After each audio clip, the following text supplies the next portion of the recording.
I don't know how you feel about people comparing you and your voice to Springsteen. Melody, I feel like, was my first natural instinct, but I definitely think that melodically I was inspired by rock and roll.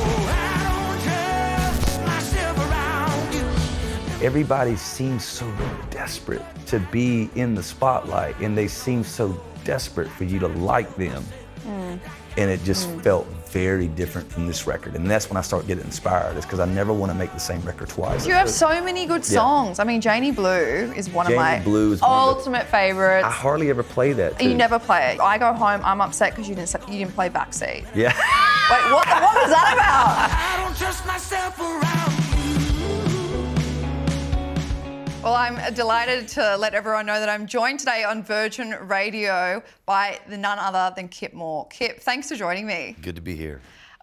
You and I have spoken so much off camera just while sitting here, and we had to get rolling immediately because there was just too much good stuff happening, and you set the bar high when you said your previous interview was one of the best interviews you've done. So I know I shouldn't have done that to you. My bad. Immediately I was like, oh no.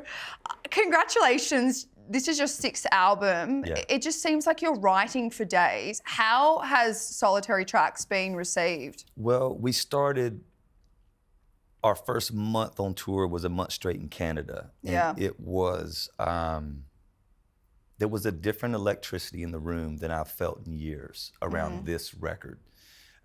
So, yeah, I mean, we're super stoked now to be here because you write these projects in the dark, Yeah. so to speak. A lot of literally in the, I write a lot late at night, early morning. I write every single morning, and there's no one around. And then you finish it, and this was a very, at least side A and B was very personal, probably the most personal piece of music I've done. You finish it, and then you're like, wait a minute, you're so in it, and then you're like, how are people gonna feel about this? How are they gonna receive it? How's it gonna go over live? And then that's when you start really getting in your head of just, how is this gonna go over? You know, so to see how people have reacted to this record has been very, very special. Do you ever write your music with the intention that I want to write this song to perform one day? Or do you usually write it just from what's in your heart, what you're thinking about, and then everything else kind of falls into place? It all varies for me. Yeah. There's some times where a large majority of the time I'm writing around a guitar riff and a feeling. What does that evoke? What kind of tension? You take like Heart's Desire, for instance, that's been this massive hit overseas, that the guitar riff was there for a long time and it had so much tension on it. And I kept missing the mark with the lyric not holding the same kind of tension. So I probably wrote 3 different full lyrics over that song before I finally landed on what the music was evoking. And so I'll write that way, but I'll also wake up and write out a song as like a journal entry, like a poem almost, like Another Night in Knoxville. I remember writing that chorus. I just wrote it, no instrument, and then I will be looking at the lyric and trying to figure out what is the music, and then I'll start singing the parts in a recorder. I'm gonna go right here, na na na na na na na na na na na na, and the guitar is gonna be doing a counter melody on that, and I'll start putting all the pieces, and then I'll go learn how to play those things. So this is just you by yourself, though? Yeah. So so I'm just speaking specifically on those 2 songs, but so I write very differently all the time. I don't necessarily know how I'm gonna, there's a song called. I'm kind of giving this away, but I've recently written something for a big television show where the writer of the show called me to write a song. And, I had a very specific title in my head as I read his script of the character. So then I just wrote the song freehanded with no instrument of just what what I think the character be feeling, and then I go figure out what kind of music I want to put to it. But so I do it differently all the time. That's so interesting because I find with country music, a lot of people, and this is not you because you've obviously already made like a big base for yourself. A lot of people have some of their songs featured on TV shows. Like the first time I listened to Kelsey Ballerini was when she did a slot on Nashville. First time I listened to Whiskey Myers was on Yellowstone. And these country shows that are having such a resurgence, like Ransom Canyon and Landman, I'm trying to gauge if that's the TV show that maybe. No. It makes everyone fall in love. Like country music is having a moment. Is that what you're finding? What? Well, I think I get myself in trouble sometimes for just no. I just think that I don't always give the politically correct answer that maybe someone's wanting. And for me, I never even thought about, and I think this is why we find ourselves on rock and roll festivals, like doing like Bonnaroo right before the Foo Fighters, and then I'm on a country, like, I never think about genres. I don't think about country music per se when I'm never thinking about that when I'm writing, or like country's having a resurgence or this and that. And I just think that there's been really cool stuff going on in country for a long time. Yeah. And I think there's a lot of great artists doing really cool things. We were just talking about Cameron Marlowe before the cameras are rolling, and I just think that you go listen to him sing one time, he's a powerhouse. Yeah. And so I think that once people hear certain things, it's like the last interview that I did, the guy was like, I had never been to a country show. And then I went to your show and I couldn't believe what I was seeing. And I'm like, well, I just don't think about it as being a country show. It's just a show. It's just a show that's a really great band that is, hopefully playing cool stuff. I was raised on so much rock and roll and country too, but I think that with me, I've kind of straddled that line of the craft of hook writing around country and really writing and crafting your lyric, where rock and roll can be very obscure and just be all over the place. Yeah. Where I've been diligent to writing to a hook and studying the great singer-songwriters that do that, and then there's a lot of elements of rock and roll melodies and sonic influence in what I do, so I straddle this different kind of line. So yeah, you do a bit, and I don't know how you feel about people comparing you and your voice to Springsteen, but he kind of has that raspy voice. He kind of has those deep lyrics. So what I find with your music is, even if it's an absolute bop, even if you're performing Wild Ones or it's like a really big song, gets the crowd going, there's still deep lyrics. Yeah, and that's the thing. Melody, I feel like, was my first natural instinct, but I definitely think that melodically I was inspired by rock and roll. That's what gets me charged up. I was deeply connected to Willie Nelson's lyrics and his voice too, for sure, but the arrangements of the Tom Petty records, the Springsteen records. Oh God, I would love to hear you cover Tom Petty. So those, and the way that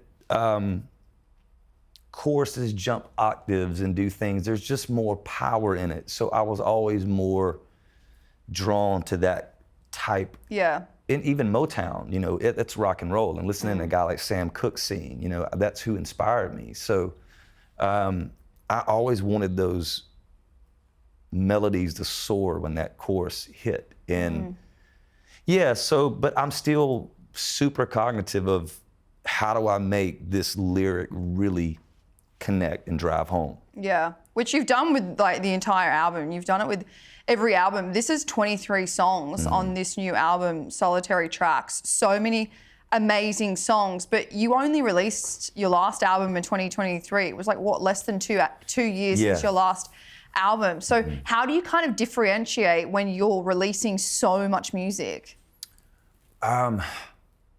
I'm already writing a whole nother record that I'm almost finished with now. And it's going to be very different. You're like the male Taylor Swift. You can't put the pen down. Take a break. I mean, I write every single morning, so it never stops. But I never know when I'm in a record cycle until I'm in it. Because I do write every day, but something usually happens where there'll be a thread. Like with Solitary Tracks, I wrote Solitary Tracks, Live Inside, and High Hopes in the same week. And then I knew, I was like, okay, I'm subconsciously, there's something cathartic I'm trying to get out. Yeah, there's like a There was link an between angst them. behind what and I felt that in my spirit too. I just was in a place of just unsettled. And then I start really focusing and honing in on that thing. And it was just like when I finished writing this record, you know, I probably went 3 or 4 months of writing without anything that I really cared about. And then it was like, all of a sudden I wrote a couple songs that, you know, and it just felt very different than this record. And that's when I start getting inspired, is because I never want to make the same record twice. I never want to be that artist that you know what's coming. There's a kind of similarity with a lot of the songs, but there is such a difference. You can see it evolving. So you're not really getting writer's block. You're kind of approaching every single day like you do write. Yeah, I mean, I rarely go through the, you know, and I know it'll happen at some point, but you know, you could name something in this room, you know, write a song called Pretty Lights. And I could go in that room and get you a song in an hour that would make sense and be a bop, but it might not do anything for me. Yeah. But I try to train that muscle every day to be as sharp as possible when it does come time when I've got something to say. And I feel sharper than I've ever felt right now. Wow. And I'm this deep into the career, but I think that's because I've stayed diligent with the craft. And I've stayed very present in that sphere. Like, I haven't turned into a house cat. I still feel like an alley cat the way I move through life and live, and I still live really simple. Is that why you wrote Alley Cat? Yeah, it is exactly. I was saying that to... You're trying to plug the album? You know, I was, a buddy of mine that was in the room was just like, man, you know, he was staying at the house and we were writing, and he was just kind of watching how I navigate for a couple of days. And he said that as a joke. He's like, man, I'm gonna start calling you Felix. You're like an old dirty alley cat, you know, and what a compliment. That's where, and it just kind of, he just like, man, just the way you kind of navigate and move. Yeah. But I think that I've never bought into anything, any so-called success, whatever. I still feel the same person. I still feel so charged, and I almost like purposely put myself at the bottom. Yeah. And I still have that fire. How do you kind of, okay, so when I look at your career, when I look at the way you approach music, it seems, and correct me if I'm wrong, it seems you really dip in and out of when you're needing to be in the public eye, when you're needing to be traveling, touring, doing media, you're out, we don't see you. Yeah. Now, when I say country music's having a moment, I mean that it seems that there is more of a celebrity status to country music singers right now. There's, for some reason, 1,000 award shows. There's people, you know, getting in trouble. We see Morgan Wallen up getting his Jelly head rolls shot. everywhere. Jelly rolls. Shaboozey. Who is Shaboozey? Tell me who Shaboozey is. I see Jelly Roll every 5 minutes I somewhere. see Jelly Roll every 5 minutes. I thought Chris Stapleton was more up your alley, you know, dipping in and out, but he's performing and everything. I mean, I love him. But I'm behind the curtain more than Stapleton. you are. Yeah. You're not doing social media. I say no to a lot of things. A lot of things. Are you just like, I don't care doing that? Because some people would feel so obliged to be chasing this high, to be chasing this moment. But it seems like you have had this just steady career where you've got these loyal fans that just follow you and you don't need to prove yourself. Yeah. You know, first off, you're spot on. I've been very aware of who I am internally for most of my adult life, and now more than ever. So with that being said, and I do, like, my team is amazing, but I do drive them crazy because these ask and looks will come forth, like, do you want to do this and that? Yeah. We've been asked to, and I'm like, no, I don't. And it's not I know how hard I work. I'm writing every day. I'm in the studio hustling every day, and and I care about that so much. But all I've ever cared about, and this is an honest statement, I wanted to know that I gave everything that I had to the craft of writing and being the best singer-songwriter that I can be. And I'm always trying to tap into whatever is the best version of myself in that. I've never given, trying to not cuss on this, I've just never cared about fame at all. Do not care. And I know that those optics sometimes help move the needle. But for me, I've just wanted to be successful at what I do. And sometimes those two words coincide. Sometimes fame and success are the same, where you take a Morgan Wallen, he's got both.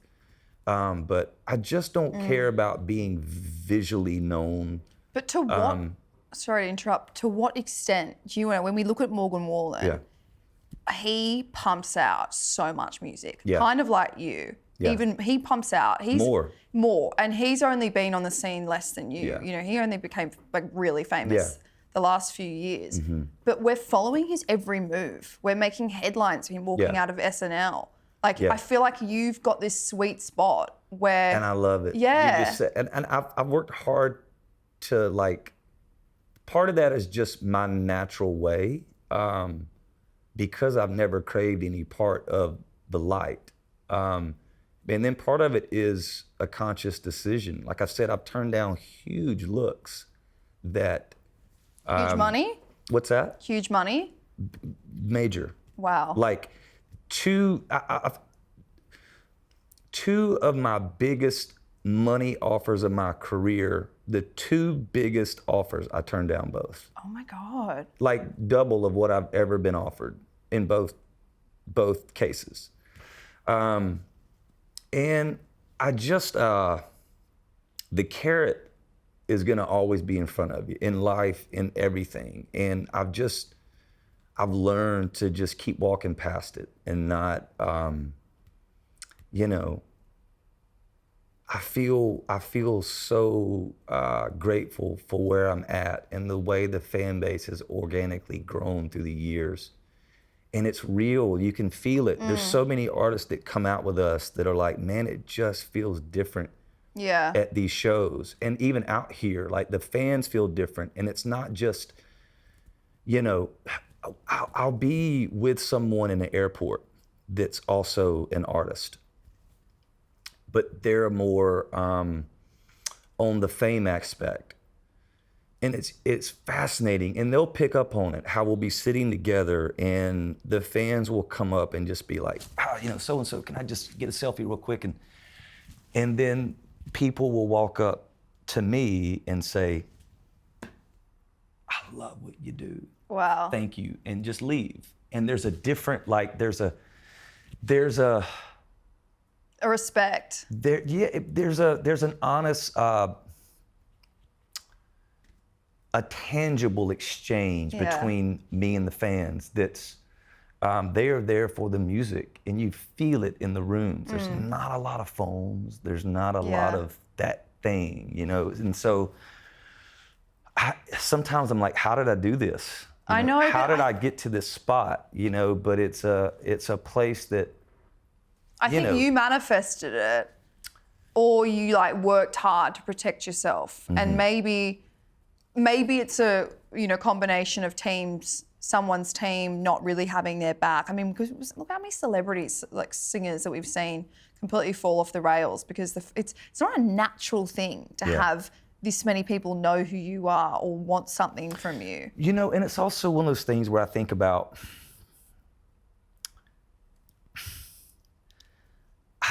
the artists that I fell in love with as a kid and then as a teenager and then as an adult, and like, there was a beauty in, you'd see a few interviews, you'd go to the show, there was a mystique. Yeah. There's no more mystique. Everybody seems so desperate to be in the spotlight, and they seem so desperate for you to like them. And I think that something happens with that I just think about, you know, if I would have seen Tom Petty every 2 seconds on Instagram Yeah. trying to talk and pander to me or get me to hear his song, I don't know if I would have found it as cool. We're overstimulated. It's so overdone. Yeah. You know, if I would have, when Free Fallin' was popping,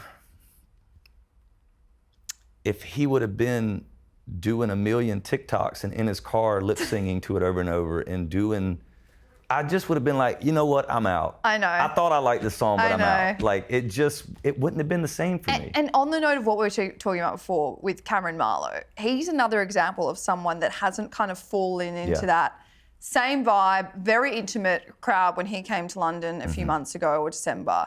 It was a smaller crowd. Everyone was there for the music. I brought people that had never even heard of him. Yeah.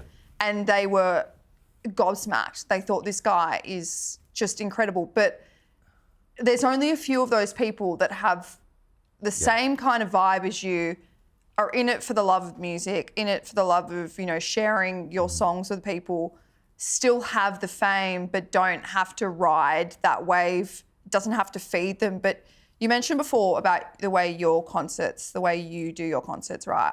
As I said to you, I went to your Sydney concert in March 2023. I still think it was the best concert I've ever been to. I'm not just saying that because you're sitting across from me, but it was just such a fun vibe. You've got the Australian country scene like wrapped around your finger. I didn't even know anyone in London knew you because I was just so obsessed back at home. It was such a good concert. And I wonder, you said, do you have ownership on how you want to structure these nights? Oh man, I'm too involved probably. Maybe that's what creates my madness, to be honest. Like, you know, most artists have a team that kind of does all that. There's writers writing your songs, there's the team of writers, there's, you know, a production crew that puts the show together, everything. I mean, I'm back there with my lighting guy, Ben, who's incredible, but we're talking through the whole show, what it should look like, what it should be, what lights we want to use here. We sound check and rehearse like crazy, and we're still like an actual live band. Yeah. That sounds weird. It was a band vibe. Yeah. It wasn't like thing. You're the and showman. And it's like I'm not way out front, the band's way behind me. But what I mean by that too is like we're actually live. That's a weird thing nowadays. It's just tracks, tons of tracks. Like that used to only be the pop world. And now it's in rock, it's in country, it's just people just pumping a ton of tracks out front. And so, you know, there's an element to, because we all know that we're live, we're gonna mess up. But who's really gonna notice But that's why, you know, when you're talking about organizing the show, it's like that's why we rehearse so much, and we'll go 2-hour sound checks normally before a show, just trying to tighten everything up and make sure that we're going to be on our game. And then we'll incorporate little things from show to show that are going to be a little different each night. So and there's also like picking the Brixton in London, you know, which is just that old gritty, there's so much history in that room. And I was definitely steered towards doing the cleaner, more pristine country venues. And I was like, no, I want to do that venue. Yeah, you want to be smaller. Are you sure you want to do that venue? Yes, I want to do that venue. Yeah. So we definitely, you know, and my agents know what I like. They know the rooms I like. So they're usually spot on with getting those rooms that we want to be in. Yeah, because you want it to be all the same in the sense you don't want to have like one smaller venue in Atlanta or playing a home show and then, you know, get to Kansas or somewhere and it's a huge stadium. It wants to kind of be like... Well, you also, I think more than anything, it's like, you've seen the show. Like, you know how much electricity's in the show. Yeah. So you don't want a venue to suppress the electricity. So a place like, when you walk into a really, really clean, sterile venue, it makes you subconsciously feel tight. Yeah. When you walk into somewhere, it looks like people have spit on the floor. Yeah. There's a little bit of graffiti. You don't know what's going on in the bathroom. Like, it's a real thing. Yeah. It's a chemical thing that happens to your brain waves that like lets you go, oh, I can cut loose in here. Yeah, with a bunch of randoms. And that's way more conducive to what we do on stage as a band. I want to, something that's always kind of baffled me with artists, especially you've got 6 huge albums that you've toured with, but now you're going on another tour. You kick off, do you kick off in 2 days for your big UK and EU tour? How do you structure your set list when you have so many songs? It's hard. Yeah, because you're there to promote solitary tracks, but you have so many amazing songs. Because, for instance, I went in March 2023. Loved all the music. I go home. I'm upset because you didn't play Backseat. Yeah.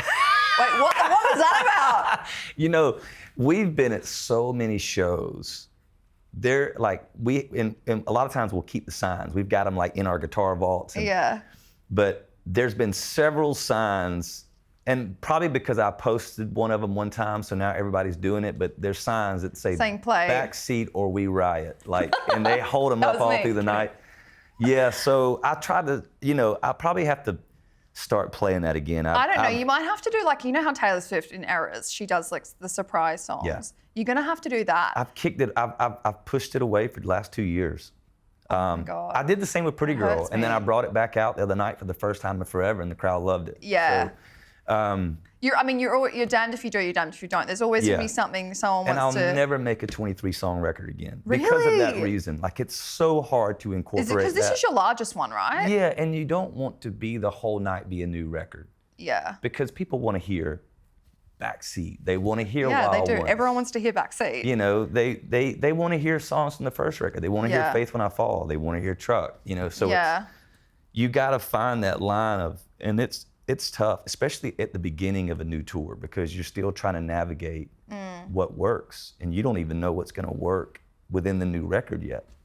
I loved all your songs on Solitary Tracks. Solitary Tracks is probably my favorite. Pretty Horses was the one. Thank you. That I straight away gravitated towards. If you actually read the lyrics of a lot of these songs. Coco, wherever you are, do you hear that? I tried to tell him that was going to be the one. Because when people are saying that, Bad Spot, that's the main one. For me, Bad Spot, amazing. Yeah. Pretty Horses was I love Pretty Horses. The first one that I was like, whoa, I can get around this. But I think that Forever Is a Lie is your most heartbreaking song. Thank you. I'll tell you. Sorry, where did you get that from? I'm not going to ask if you have a girlfriend. I'm not going to ask if you've been broken up with, but that is a really sad song. I'll tell you how I wrote that. Number one, I go through these really, and I'm really good at hiding it. I can walk in a room and really suppress it, but I go through these deep waves of darkness, of just where I feel like I'm deep down a hole and I can't get out. I was having one of those weeks. Yeah. And I woke up. I recently moved to the East Coast, and I woke up and I was looking at the marsh, and I was wrestling with some of my own demons that morning and just kind of going through my routine. It was probably 6:30. The sun was coming up, and I was having a cup of coffee, and I had my notepad out there, and I was just playing that open. I was just kind of doing that on the guitar over and over. And I had recently gotten the news that, some people that, you just thought, were... Someone let you down. No, it was people that you thought, well, they've got it figured out.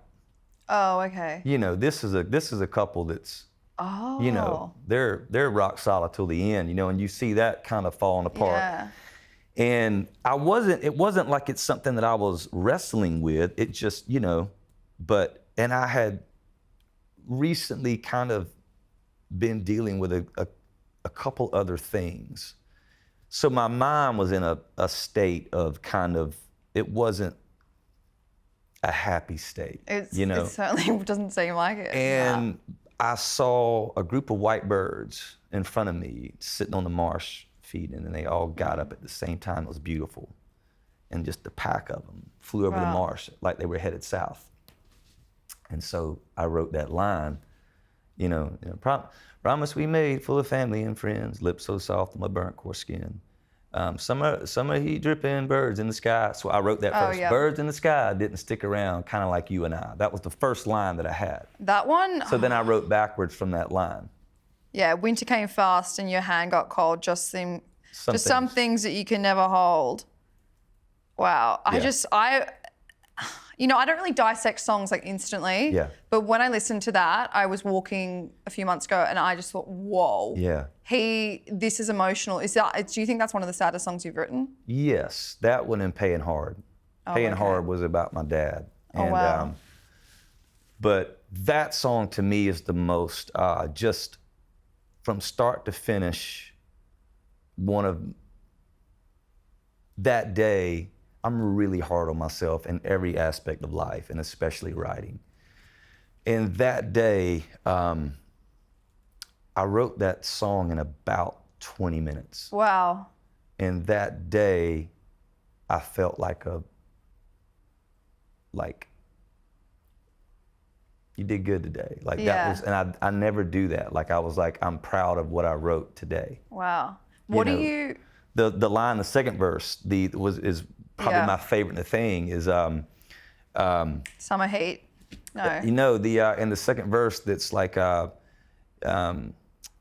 you moved in but you never unpacked. Yeah, that one. Yeah, that one. You were all moved in but you never unpacked. And I remember saying that. It's easy to sail with the wind at your back and you were all moved in but you never unpacked. Yes. And I remember putting that together and and that just felt powerful. What are you most excited to perform from the new album? Which song?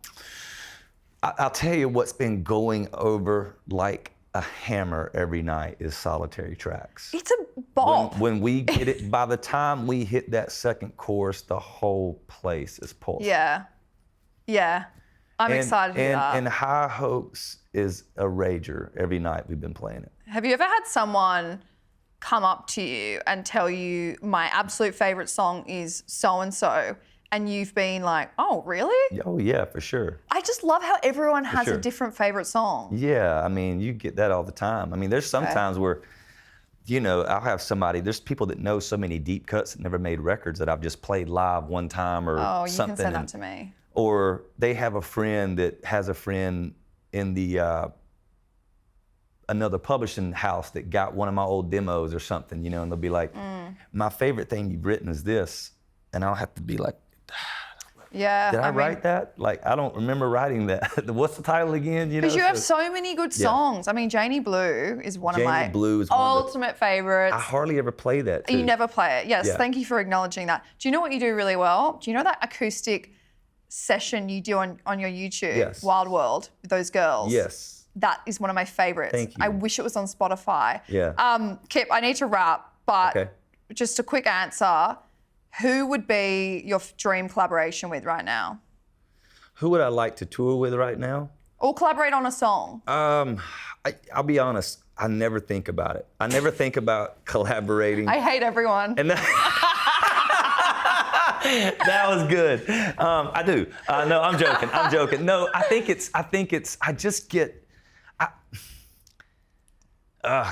get myself just, I can be honest about it. I'm currently, like the Morgan Wade happened in such an organic way. Yeah. But I just don't, I've never been somebody that thought about collaborations much. And now that every song's a collab, I want nothing to do with it. Fair enough. Yeah, I feel like every time I turn on the radio, it's a collab. Yeah. And I'm like, the collab doesn't even make sense. The collabs also get played too much. Yeah. So. Oh, Kip Moore, thank you so much for joining Virgin Radio today. We're going to end it there. Yeah. Virgin Radio.